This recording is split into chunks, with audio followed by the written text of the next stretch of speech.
Hello guys, welcome to my YouTube channel English learners. पिछली video के अंदर हमने डिस्कस किया था कि इस चैनल पर अब मैं इंग्लिश के मुख्तलिफ़ कोर्सेज़ अपलोड करने वाला हूं। तो अब इस वीडियो का मकसद ये है कि वो जो कोर्सेज़ मैंने आपसे बात की थी पिछली वीडियो के अंदर, वो कैसे रन करेंगे, वो कहाँ से होंगी, उनका सोर्स क्या होगा। और ज़ाहिर सी बात है, अब मैंने जैसा कि आपको बताया कि मेरा इंग्लिश का कोर्स कोई कन्वेंशनल कोर्स नहीं होने वाला है कि जैसे आपको यूट्यूब पर बाकी के कोर्सेज मिलते हैं इंग्लिश के हवाले से कि रैंडमली बस आपके सामने टॉपिक्स फेंक दिए जाते हैं। नहीं, मैं एक सिस्टमेटिक वे से चलना ही पसंद करता हूँ शुरू से। तो इंग्लिश के हवाले से भी मैं आप लोगों के सामने एक सिस्टमेटिक वे के थ्रू ही अपना कोर्स कंटिन्यू करना चाहूँगा। तो अब ये बुक है आपके सामने, high school English grammar by Wren Martin. I don't think so कि कोई भी ऐसा बंदा जिसका इंग्लिश ग्रामर से रब्ता पड़ा हो और उसको इस बुक का पता ना हो। बहुत कम ऐसे लोग होते हैं जिनको पता नहीं होता, लेकिन फिर भी जिन लोगों को पता नहीं है उनके लिए ये एक इंट्रोडक्टरी वीडियो है इस बुक के बारे में।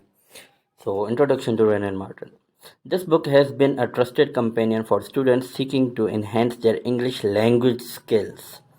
अब मैं आपको कहूँगा कि जैसे कि यहाँ पे लिखा हुआ है इंग्लिश लैंग्वेज स्किल्स, यानी कि ये बुक सिर्फ इंग्लिश ग्रामर के हवाले से नहीं है। ये आपको लैंग्वेज की ओवरऑल जो भी स्किल्स हैं, फिर वो ग्रामर ही क्यों ना हो, वो राइटिंग क्यों ना हो, वो रीडिंग क्यों ना हो, वो कुछ भी हो, वो सब आपको इस बुक के अंदर मिलता है।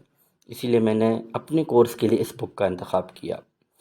कंप्लीटली गाइड यू, यहाँ पे यू लिखा हुआ होना चाहिए था, फ्रॉम ग्रामर टू राइटिंग।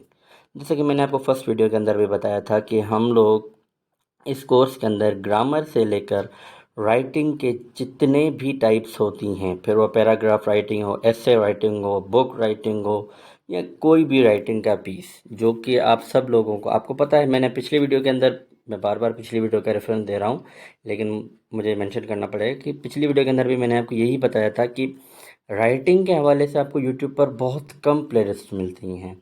तो इसीलिए ये बुक का मैंने चूज़ किया ताकि मैं आपको राइटिंग स्किल्स जो भी हैं वो भी मैं आपकी डेवलप कर पाऊँ।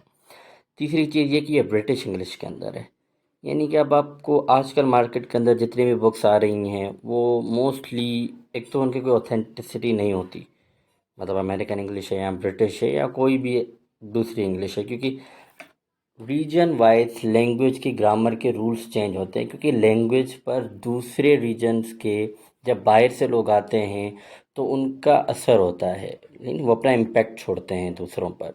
तो इसी तरीके से जब ब्रिटिशर्स और अमेरिकन इंग्लिश को आप देखेंगे तो उनके बीच में एक डिफरेंस है, दोनों में बहुत बड़ा।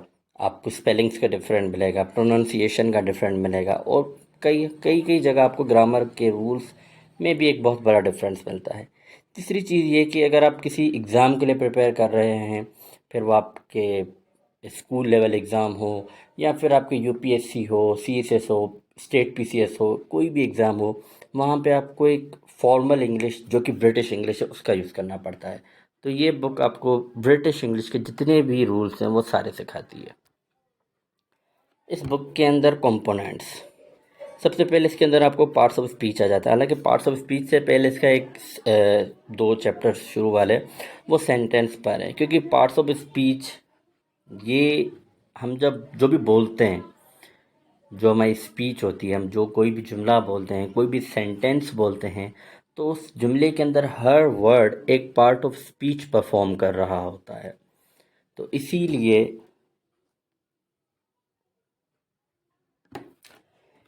तो इसीलिए इंग्लिश के अंदर भी, जो कि एक लैंग्वेज है, जब आप कोई भी सेंटेंस बोलना चाहते हैं, कोई भी थॉट बोलना चाहते हैं, तो उसके अंदर हर वर्ड एक पार्ट परफॉर्म करता है उस स्पीच का, उस सेंटेंस का। तो ये एक मतलब फंडामेंटल होता है ना, क्योंकि सेंटेंसेस बनते हैं वर्ड से। अगर आपको वर्ड्स आएंगी कि मैंने अपने सेंटेंस के अंदर ये वर्ड यूज़ करना है, तभी आप अपने थॉट्स को एक्यूरेटली कन्वे कर पाते हैं।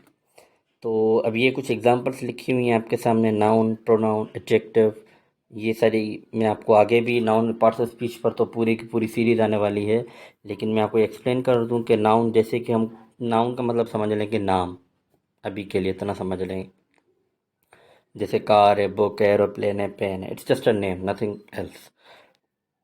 प्रोनाउन भी हम अपनी डेली लाइफ के अंदर यूज़ कर रहे होते हैं, एडजेक्टिव तो हम बहुत ज़्यादा यूज़ करते हैं, लेकिन खैर अभी आप इन चीज़ों की टेंशन ना लें कि ये सब क्या है, ये आपको बाद में एक्सप्लेन किया जाएगा।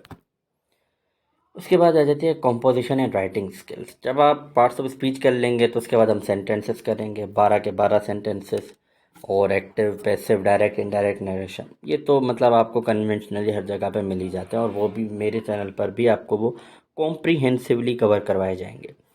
लेकिन उसके बाद एक बहुत बड़ा सेक्शन आ जाता है इंग्लिश लैंग्वेज स्किल के अंदर, कॉम्पोजिशन एंड राइटिंग स्किल्स, जिसके अंदर paragraph writing, essay structure, letter writing and precis writing, और इसके अलावा भी राइटिंग के और भी बहुत सारी टाइप्स होती हैं, जैसे कि बुक राइटिंग, स्टोरी राइटिंग वगैरह वगैरह।